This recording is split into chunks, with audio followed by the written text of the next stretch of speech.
Guys, may isi-share lang ko sa inyo kung yung washing machine nyo na automatic ay hindi na siya nag-spin dry, tapos hindi nagre-rinse. Check sigurado ko may nakaipit lang na damit sa loob. So tuturo ko sa inyo guys kung paano yung tanggalin. Ayan. So kung meron kasi dalawa guys na dito sa labas na to, ayan, titingnan nyo din sa labas. Ayan. So kung wala naman, ito, tanggalin nyo ito guys, tanggalin nyo ito, hihilahin nyo lang yan, merong screw, ayan, merong screw yan, ayan.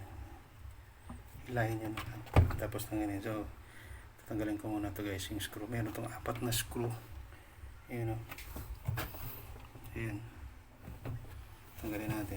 Malamang may napasok na damit din sa loob, kaya hindi na siya umiikot. So ayan guys, tanggalin muna natin yung screw.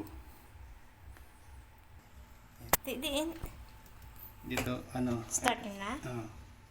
Pa? Tukan.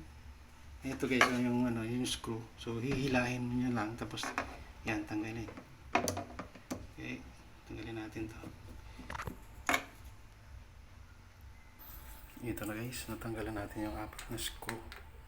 So sunod natin gawin natin, hilahin nyo lang ito guys. Yan, yan, natanggal na siya. Tapos hilahin nyo, sisilipin nyo yun.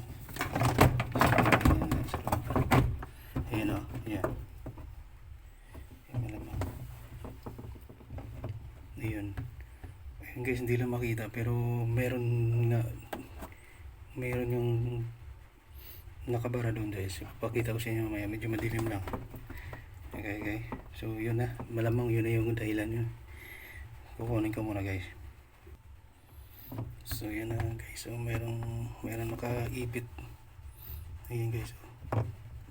Yun o. So gamitan nyo na ng alambre guys, tapos hilahin nyo na lang yan. Yan o. Pero make sure guys na naka-off yung hindi nakasaksak para ma-safe.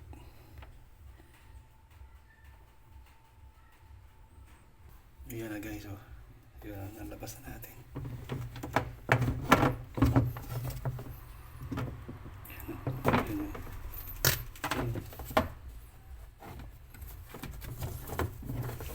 Yan. Uy. Ano nga? Ay. Ano ito?